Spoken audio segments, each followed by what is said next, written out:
Hi friends, ఎలా ఉన్నారు? Dil Raju and Venu గారి కాంబినేషన్లో ఎల్లమ్మ అనే సినిమా రాబోతుందని మనందరికీ తెలుసు. ఆ సినిమా తాలూకా గ్లిమ్స్ని అయితే రిలీజ్ చేశారు. చాలా ఇంట్రెస్టింగ్గా ఉంది. ఆ గ్లిమ్స్ ఇక్కడ ప్లే చేయట్లేదు, కానీ ఆ గ్లిమ్స్లో ఉన్నది ఏంటి, అసలు స్టోరీ ఎలా ఉండబోతుంది? బలగం లాంటి ఒక రీజనల్ హిట్ కొట్టిన డైరెక్టర్ ఇప్పుడు ఈ సినిమాని 5 లాంగ్వేజెస్లో పాన్ ఇండియా రేంజ్లో రిలీజ్ చేస్తున్నారంటే వర్కౌట్ అవుతుందా లేదా? దిల్ రాజు గారికి ఈ స్క్రిప్ట్ పట్ల ఉన్న కాన్ఫిడెన్స్ ఏంటి?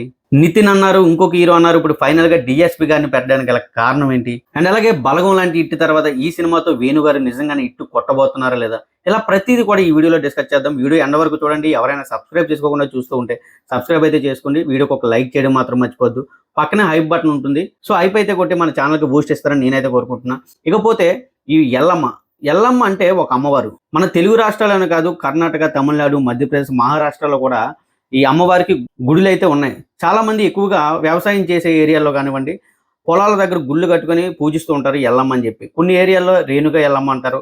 అంటే రకరకాల పేర్లతో ఒక్కొక్క ప్రాంతంలో పిలుచుకుంటారు. బట్ ఫైనల్లీ వాళ్ళందరూ కొలిచేది ఎల్లమ్మ అనే దేవతనే. మీకు గుర్తుందో లేదో తెలియదు, కానీ మన చిన్నప్పుడు రేణుక ఎల్లమ్మ అని చెప్పి టీవీలో వచ్చేది ఒక పాట ఒకటి, అంటే డివోషనల్ సాంగ్.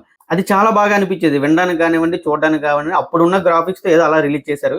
అయితే ఇప్పుడు ఈ వేణు గారు ఎందుకు అసలు ఎల్లమ్మ అనే టైటిల్ పెట్టి ఆ దేవతని తీసుకొని, గాడ్ రిఫరెన్స్ తీసుకొని విలేజ్ నేటివిటీలో ఒక సినిమా తీస్తున్నారంటే, ఆయన తీసే ప్రతి సినిమా కూడా నాకు తెలిసి ఇంకో 2-3 సినిమాల వరకు కూడా అదే జానర్లో వస్తారు. ఎందుకంటే ఆయన అక్కడి నుంచి వచ్చిన మనిషి. బలగం సినిమా కూడా కంప్లీట్గా విలేజ్ బ్యాక్డ్రాప్ ఉంటుంది. అండ్ మన ఇంట్లో జరిగే సంఘటనలు చూసినట్టు ఉంటుంది. ఆ సినిమా చూసినప్పుడు కూడా ఎమోషనల్గా చాలా బాగా కనెక్ట్ అయింది. మంచి హిట్ అయింది. అంటే తక్కువ బడ్జెట్లో తీశారు, ఎట్టిన బడ్జెట్ వచ్చింది. దానికి తోడు ముఖ్యంగా సినిమాకి మంచి మంచి అవార్డ్స్ అయితే వచ్చాయి. సో అందరికీ కూడా ఈ సినిమా చాలా బాగా దగ్గరైంది. సో నెక్స్ట్ దాని నుంచి ఎలాంటి ప్రాజెక్ట్ వస్తుందనే కుతూహలం కూడా అందరికీ కలిగించేలా చేసింది. ఇప్పుడు ఈ ఎల్లమ్మ అనే ప్రాజెక్ట్ ముఖ్యంగా దిల్ రాజు గారు ప్రొడ్యూసర్ అవ్వడం, సో అందువల్ల ఈ సినిమాకి ఇంకొక హైప్ అయితే క్రియేట్ అయింది.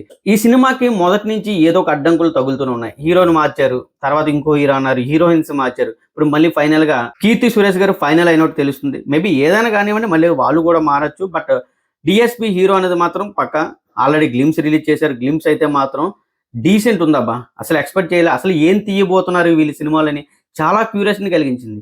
మీరు గ్లిమ్స్ లో బాగా గమనిస్తే ఒక పొట్టేలు ఉంటుంది. పొట్టేలు మొత్తం గ్లిమ్స్ మొత్తం కూడా చాలా సీన్స్ ఏతో క్రియేట్ చేశారనిపించింది. విఎఫ్ఎక్స్, అది విఎఫ్ఎక్స్ ఏదైనా కానివ్వండి, పొట్టేలు అయితే యాజ్ ఇట్ ఈజ్ పొట్టేలాగా ఉంది. అది అసలు గ్రాఫిక్స్ లాగే కనిపించలే. అండ్ ఆ తర్వాత ఒక వేపాకు స్టోరీ మొత్తాన్ని తీసుకువెళ్తుంది. గ్లిమ్స్ లో వాళ్ళు చిన్న స్టోరీ అయితే చెప్పారు. మీరు గమనిస్తే ఒక వ్యక్తి కాళ్ళకు గజ్జలు కట్టుకొని పరిగెట్టుకుంటూ వస్తుంటే పొట్టేలు అటువైపు చూస్తుంది. అండ్ ఇంకొక వ్యక్తి కాళ్ళకి షూ వేసుకుని పరిగెడుతున్నాడు. అండ్ మళ్ళీ వెంటనే పొట్టేలు ఇటు సైడ్ తిరుగుతుంది. ఆ వేపాకు కూడా ఒక అడుక్కి కాళ్ళ మధ్య తిరుక్కుంటూ వచ్చి ఒక చెట్టు దగ్గరకు వచ్చి ఒక దీపాన్ని వెలిగించి ఆ తర్వాత కత్తిని తాకి ఆ తర్వాత ఆ పక్కనే కూర్చున్న డిఎస్పి గారు డప్పు పట్టుకొని కూర్చుంటే తన దగ్గరికి వెళ్ళి ఆగింది. ఎంత బాగా అంటే వీళ్ళు సినిమా ఎలా ఉండబోతుంది అనేది ఈ గ్లిమ్స్ లోనే చెప్పారు.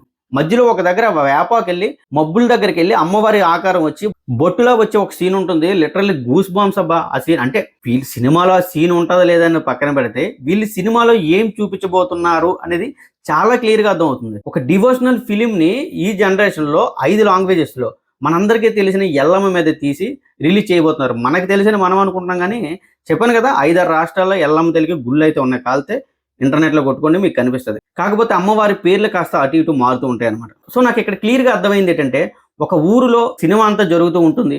ఆ ఊరిలో జరిగే అన్యాయాలు మన హీరో డిఎస్పి ఆపుతూ ఉంటాడు. సో దానికి ఈ దేవత తాలూకు రెఫరెన్స్ తీసుకొచ్చి, అంటే లైక్ పోతురాజు అనమాట. పోతురాజు ఎలాగైతే దేవాలయానికి రక్షణగా ఉంటాడో ఆ ఊరికి తను రక్షణగా ఉంటాడని క్లియర్గా అర్థమవుతుంది. అండ్ బ్లడ్ బాత్ కూడా సినిమాలో గట్టిగా ఉండబోతుందని మీరు బాగా చూస్తే గ్లిమ్స్ లాస్ట్లో ఒక కత్తి ఉంది. అండ్ డిఎస్పి గారి ఫేస్ అంతా కూడా రక్తంతో ఉంది. ఇక్కడ నాకు షాకింగ్ విషయం ఏంటంటే, అసలు సినిమాని ఎలా తీయబోతున్నారు, ఆడియన్స్ కి కనెక్ట్ అవుతుందా లేదా? ఒకప్పుడు దేవతల మీద సినిమా అంటే ఓకే, బట్ ఇప్పుడు ఎలా తీయబోతున్నారు అనే ఆలోచనే విపరీతమైన క్యూరియాసిటీ అయితే కలిగేలా చేస్తుంది ఈ సినిమా మీద. ఇక్కడ నాకు ఫైనల్ గా డిఎస్పి గారు ఆ క్యారెక్టర్ కి సెట్ అయ్యారా లేదని ఫీలింగ్ అయితే కలిగిందబ్బా. బేసిక్ గా ఎవరైనా హీరోతో వెళ్తే బాగున్నాను అనిపిస్తుంది. ఎందుకంటే నాకు ఎందుకు ఆ లుక్ ఓకేగా ఉన్నా కంప్లీట్ గా సాటిస్ఫాక్షన్ అయితే ఇవ్వలేదు. ఎవరైనా కాస్త పెద్ద హీరోతో వెళ్తే సినిమా రిజల్ట్ వేరేలా ఉంటుందేమో అని ఫీలింగ్ కలిగింది. కానీ బట్ మూవీ టీం ఏదైతే నిర్ణయం తీసుకున్నారో దాన్ని కూడా మనం రెస్పెక్ట్ ఇవ్వాలి. సో డిఎస్పి గారి లుక్ అయితే నాకు జస్ట్ ఓకే అనిపించింది. మరి సినిమా రిలీజ్ అయ్యాక చూడాలి తను ఆ క్యారెక్టర్కి జస్టిస్ చేస్తాడా లేదని. కాకపోతే ఒక్క ప్లస్ పాయింట్ ఏంటంటే, తనే మ్యూజిక్ డైరెక్టర్ కాబట్టి స్టోరీని తను ఇన్వాల్వ్ చేసుకోగలడు. తనలో స్టోరీని అర్థం చేసుకోగలడు, ఆ క్యారెక్టర్ ఎలా ఉండాలనేది కూడా. సో మేబీ బెటర్ పెర్ఫార్మెన్స్ ఇస్తాడని ఫీలింగ్ కలిగింది. ఎందుకంటే తను ఫస్ట్ టైం ఒక హీరోగా యాక్ట్ చేస్తున్నాడు. ఈ సినిమా కానీ వర్కౌట్ అయితే తన కెరియర్లో హీరోగా ఇంకా చాలా సినిమాలు రావచ్చు, అందులో ఎలాంటి డౌట్ లేదు. సో నాకైతే ఎలా అనిపించింది, మీకు ఎలా అనిపించింది? డిఎస్పి గారు ఈ సినిమాకి హీరోగా సెట్ అయ్యారా లేదా ఖచ్చితంగా కామెంట్లో చెప్పండి. మరొక మంచి వీడియోతో మళ్ళీ మీ ముందుకైతే వస్తాను. Thank you guys, thanks for watching. జై హింద్.